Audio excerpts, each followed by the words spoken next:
और आम आदमी पार्टी ने दिल्ली विधानसभा चुनाव के लिए अपनी दूसरी लिस्ट आज जारी कर दी। दिल्ली के पूर्व डेप्यूटी सीएम मनीष सिसोदिया की सीट इस बार बदल गई है और इस बार वो पटपड़गंज की जगह जंगपुरा से चुनाव लड़ेंगे। वहीं पटपड़गंज से अवध ओझा चुनाव लड़ेंगे। वो हाल ही में आम आदमी पार्टी में शामिल हुए। सबसे बड़ा फैसला तो सिसोदिया की सीट को लेकर हुआ है। पिछली बार पटपड़गंज से बड़ी मुश्किल से चुनाव जीत पाए सिसोदिया को जंगपुरा से मैदान में उतार दिया गया है, जबकि पटपड़गंज से अवध ओझा मैदान में उतरे हैं। पार्टी ने पिछली बार इन 20 सीटों में से 19 पर जीत हासिल की थी। गांधीनगर सीट से बीजेपी ने जीत दर्ज की थी और इस बार पार्टी ने अपने 19 मौजूदा विधायकों में से 16 के टिकट काट दिए। आम आदमी पार्टी और सिसोदिया जी ने दिल्ली को एजुकेशनल लेबोरेटरी बना ही रखा है, तो वो जो विश्व स्तरीय शिक्षा की धारा बह रही है, उसकी अलग जग रही है, उसी धारा को आगे बढ़ाऊंगा। और मैं एक बात निरंतर कह रहा हूं कि मैं कोशिश करूंगा कि पटपड़गंज को भी एक आईएएस की फैक्ट्री बनाई जाए। सबसे महत्वपूर्ण मामला यही है, शिक्षा का मेन उद्देश्य है। और मुझे बुलाया ही गया इसी वजह से, मतलब मुझे जो सबसे पहली लाइन भेजी गई थी वो यही है कि शिक्षा के विकास में हम आपका सहयोग चाहते हैं। किसानों के प्रदर्शन के चलते बंद शंभू बॉर्डर को खोलने के लिए लगाई गई याचिका को सोमवार को सुप्रीम कोर्ट ने खारिज कर दिया। कोर्ट ने कहा कि इस तरह के मामले पहले ही कोर्ट में चल रहे हैं, फिर बार बार क्यों इस तरह की याचिकाएं दाखिल की जा रही। कोर्ट ने आगे कहा कि याचिका दाखिल करने से ऐसी धारणा बन रही है कि यहां कोई व्यक्ति केवल लोगों को दिखाने के लिए और प्रचार के लिए मुकदमे करने के लिए आया है। आप पहले से चल रही याचिका पर में सहयोग करना चाहते हैं तो आपका स्वागत है। याचिका जालंधर के रहने वाले गौरव लूथरा ने लगाई थी। उन्होंने मांग की थी कि केंद्र सरकार के साथ हरियाणा और पंजाब की राज्य सरकारों को आदेश दिया जाए कि शंभू बॉर्डर समेत उन सभी स्टेट नेशनल हाईवे को ट्रैफिक के लिए खोला जाए, जो किसानों की वजह से बंद कर दिए गए। और चलिए बात डिजिटल ठगी की कर लेते हैं। इंदौर में डिजिटल अरेस्ट के 4 आरोपियों को गिरफ्तार किया गया है। सूरत और मेहर से पकड़े गए सभी आरोपी बताए जा रहे हैं कि आरोपियों ने उद्योगपति की बहू के साथ ठगी की वारदात को अंजाम दिया था। आरोपियों ने 1,60,00,000 रुपए की ऑनलाइन ठगी की थी। बैंक खातों में करोड़ों रुपए के ट्रांजैक्शन की जानकारी भी मिली। 9 नवंबर को महिला को डिजिटल अरेस्ट कर ठगी की वारदात को अंजाम दिया गया था। जो डिजिटल अरेस्ट का तरीका था वो ये था, पहले इनको खूब डराया जाता है और बोला जाता है कि एक जेट एयरवेज के कोई मालिक हैं, क्या आप उनको जानते हो। तो इन्होंने कहा कि नहीं, मैं उनको नहीं जानती हूँ। उसके बाद फिर उससे और डिटेल बात करने लगे और फिर बोले कि आपके अकाउंट से 2 करोड़ के लगभग का ट्रांजैक्शन हुआ है और मनी लॉन्ड्रिंग हुआ है। और फिर उसको इस तरह बातों में उलझा के फिर उसको 3-4 दिन डिजिटल अरेस्ट में रखा। स्काइप वीडियो के थ्रू उससे बातचीत करते रहे और बोला कि आपके जो चूँकि मनी लॉन्ड्रिंग का केस है तो इसमें आपके सारे अकाउंट में जो भी पैसे हैं उनका वेरिफिकेशन करना है। और अब बात करते हैं कि आखिर डिजिटल ठगी की वारदातों को किस तरह से अंजाम दिया जाता है। हम आपको डिजिटल अरेस्ट की लाइव घटना दिखाते हैं। दरअसल इंदौर में न्यूज 18 संवाददाता को डिजिटल अरेस्ट करने की कोशिश की गई। साइबर ठग ने इंदौर के हमारे संवाददाता मिथिलेश गुप्ता को कॉल किया और कॉलर ने खुद को दिल्ली कस्टम का इंस्पेक्टर बताया।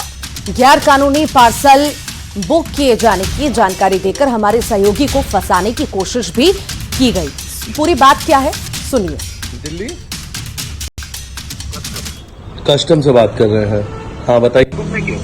हाँ जी, आप मिथिलेश कुमार गुप्ता ही बात कर रहे हैं ना, ये नाम सही है आपका? हाँ मैं बिल्कुल मिथिलेश कुमार गुप्ता बात कर रहा हूँ। जरा मुझे आप अपना परिचय देंगे, आप कौन बात कर रहे हैं?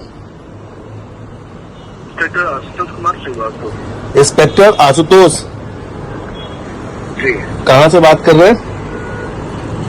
दिल्ली कस्टम से बात कर रहा हूँ। क्लियर कर वो क्लियरेंस की बात है। दिल्ली कस्टम से बात कर रहे हैं। हाँ बताइए। मुझे यही पार्सल के बारे में बात करनी थी। ये पार्सल सीज हुआ है दिल्ली कस्टम में मिथिलेश कुमार गुप्ता के नाम से और ये मोबाइल नंबर इस पार्सल में क्या उस पार्सल में ऐसा क्या है?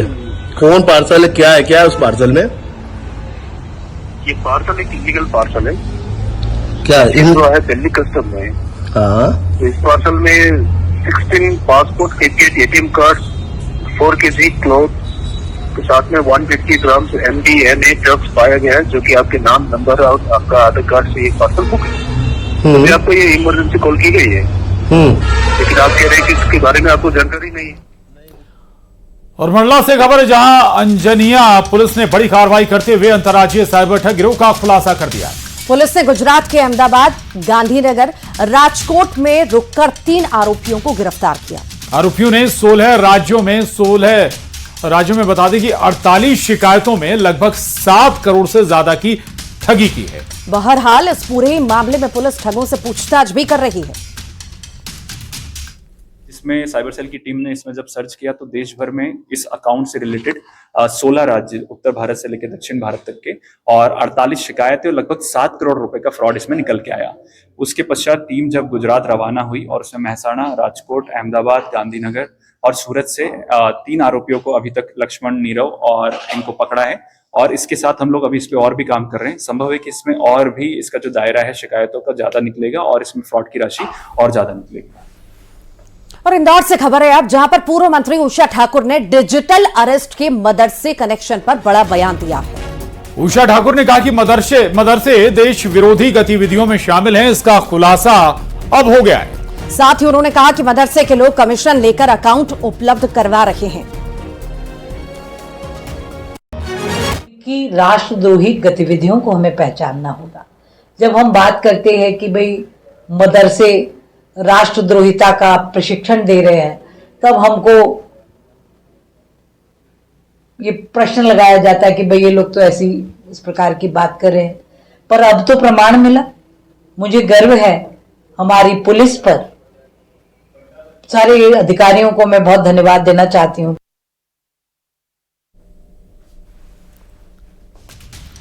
और चलिए अब बात करते हैं टाइगर की, जो इन दिनों चर्चा का विषय बना हुआ है। जंगल का राजा अब शहर में आ चुका है, जिससे लोगों में दहशत भी है। बीते कई दिनों से बाघ का मूवमेंट शहरी इलाकों में बढ़ गया है। उधर वन विभाग भी इसको लेकर अलर्ट है। बात अगर पन्ना की करें तो यहां पर एक महिला पर आदमखोर ने हमला कर दिया। घसीटते हुए बाघ महिला को जंगल की तरफ ले गया। उधर भोपाल के आसपास के गांव में टाइगर का मूवमेंट दिख रहा है। सिवनी में टाइगर को पकड़ने के लिए ऑपरेशन भी चलाया जा रहा है। कहा जा रहा है कि बार बार बाघ अपनी जगह बदल रहा है, जिसके कारण पकड़ने में परेशानियां भी आ रही हैं। वही वन विभाग की 100 से ज्यादा लोगों की टीम बाघ को पकड़ने में जुटी हुई है।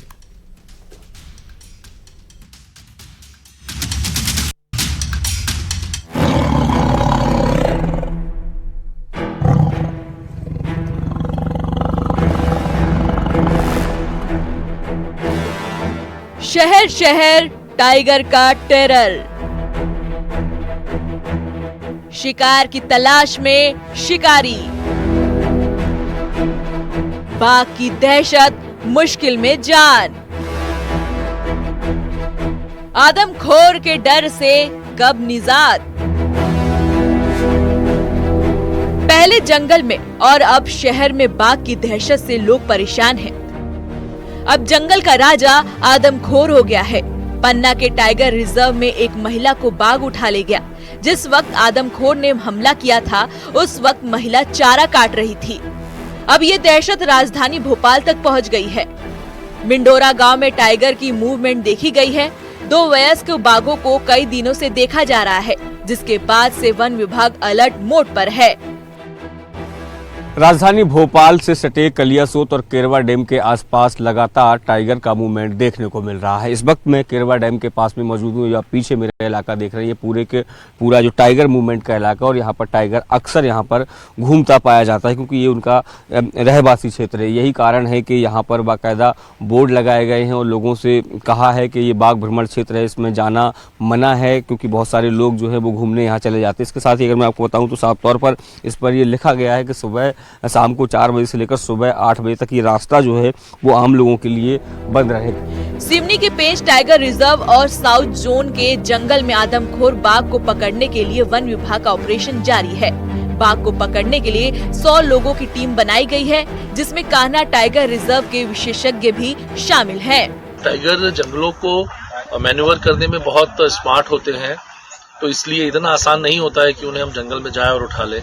तो लगभग पिछले 3 दिनों से तो लुका छिपी का खेल जैसा ही चल रहा है। कई बार वो टाइगर हमें दिख चुका है, पर डार्ट करने के पहले ही वो जगह छोड़ देता है। तो प्रयास जारी है। लगभग 100 व्यक्तियों से ज्यादा का हमला है। बार बार जगह बदलकर बाघ टीम को चकमा दे रहा है। उधर वन विभाग की ओर से बाघ को पकड़ने के लिए ऑपरेशन और तेज कर दिया गया है। Bureau report, news 18।